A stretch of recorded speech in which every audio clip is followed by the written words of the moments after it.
Hello guys, welcome back to our YouTube channel. आज मैं जा रही हूँ आपके साथ शेयर करने क्लास एलकेजी का इंग्लिश का सिलेबस। क्या क्या सिलेबस होना चाहिए फुल ईयर में। अगर आप एक टीचर हैं और आप बच्चों का सिलेबस प्रिपेयर कर रहे हैं तो ये वीडियो आपके लिए बहुत ही हेल्पफुल रहने वाली है।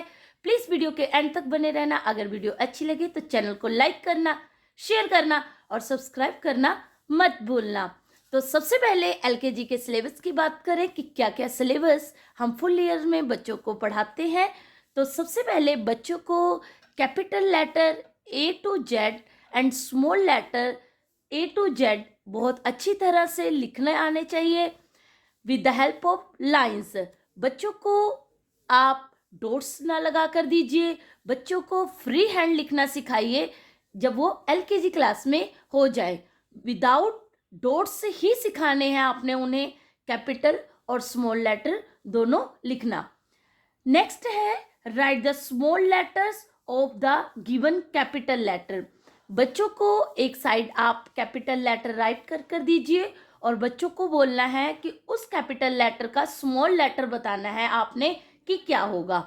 नेक्स्ट है what comes after, between and before.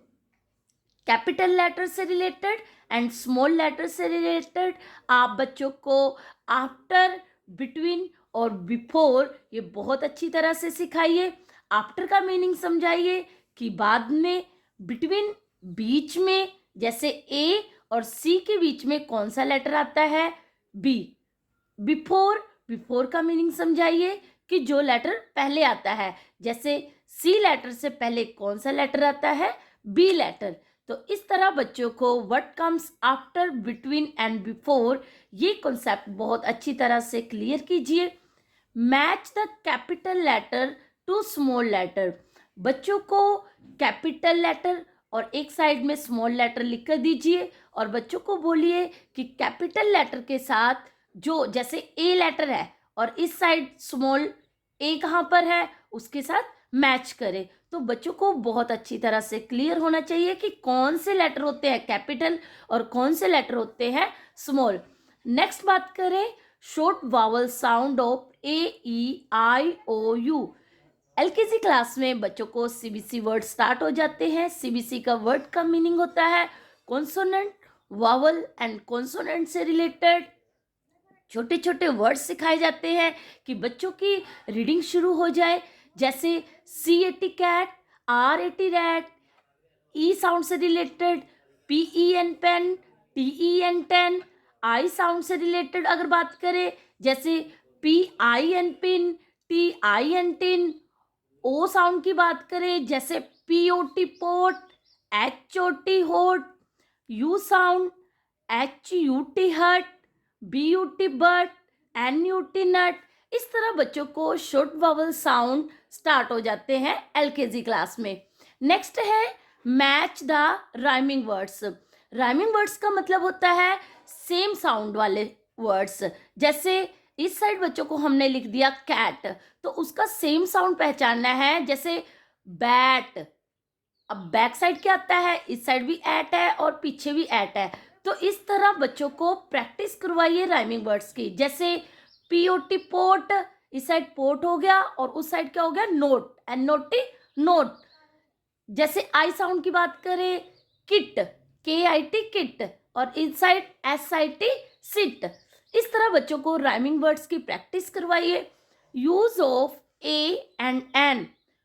बच्चों को वावल्स और कॉन्सोनेंट क्या होते हैं, कौन कौन से वावल्स होते हैं और कौन कौन से कॉन्सोनेंट होते हैं, तो बच्चों को ये हमने क्लियर करना होता है एलकेजी क्लास में। बच्चों को बताना है हमने कि वावल्स होते हैं 5, ए, ई, आई, ओ, यू और वावल्स के साथ हमेशा एन का यूज होता है और जो लेटर्स बच जाते हैं वो होते हैं कॉन्सोनेंट और कॉन्सोनेंट्स के साथ हम ए का यूज करते हैं। नेक्स्ट है circle the vowel and consonant. फिर आप बच्चों को वावल्स और कॉन्सोनेंट से रिलेटेड एक्टिविटीज करवाइए। वावल्स कुछ वर्ड डालकर दे दीजिए या लेटर्स लिख कर दे दीजिए और बच्चों को बोलिए कि सर्कल द वावल्स या सर्कल द कॉन्सोनेंट। तो बच्चों को ये टॉपिक बहुत अच्छी तरह से क्लियर कीजिए एलकेजी क्लास में। नेक्स्ट है यूज ऑफ दिस डैट।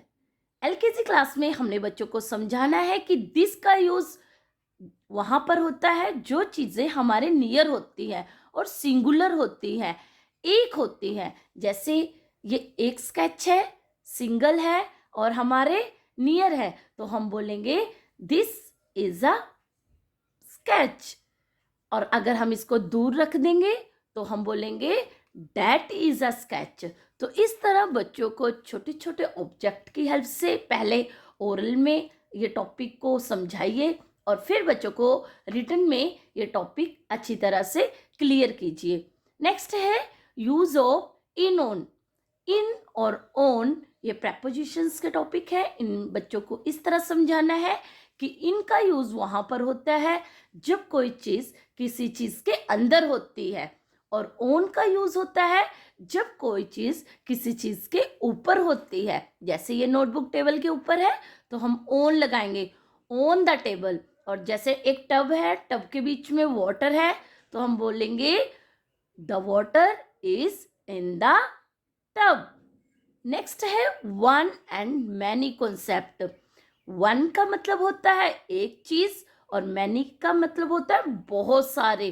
तो इस तरह बच्चों को, जैसे इस साइड आप कैट लिख कर दीजिए और ड्रॉ कर दीजिए वन कैट, तो इधर क्या है, वन कैट है और इधर ज़्यादा कैट्स बना दीजिए, तो बच्चा वहां पर लिखेगा कैट्स, एस लगा देगा। जग बना दिया आपने, इधर लिख दिया जग, JUG जग, और इस साइड 2 जग बना कर दीजिए या 3 बना दीजिए, और बच्चा देखेगा कि इधर क्या है, 1 जग है और इधर क्या है, 3 जग है, तो बच्चा उसको बोलेगा जग्स, 1 जग 3 जग्स। तो इस तरह वन एंड मैनी के कॉन्सेप्ट को बच्चों को क्लियर कीजिए। नेक्स्ट है यूज ऑफ एंड। ये टॉपिक बच्चों को अच्छी तरह से क्लियर कीजिए कि एंड का यूज होता है जब 2 ऑब्जेक्ट इकट्ठे हो, जैसे जग एंड मग। अगर दोनों चीजें इकट्ठी हो तो हम बोलेंगे a jug and a mug, a cat and a rat. तो इससे क्या है कि बच्चों की रीडिंग एलकेजी क्लास में इम्प्रूव होने लग जाती है, बच्चों को रीडिंग करना आने लग जाता है। तो ये था एलकेजी क्लास का फुल ईयर का सिलेबस। अगर वीडियो अच्छी लगी है, आपके बच्चों के लिए यूजफुल है, तो प्लीज़ चैनल को लाइक करना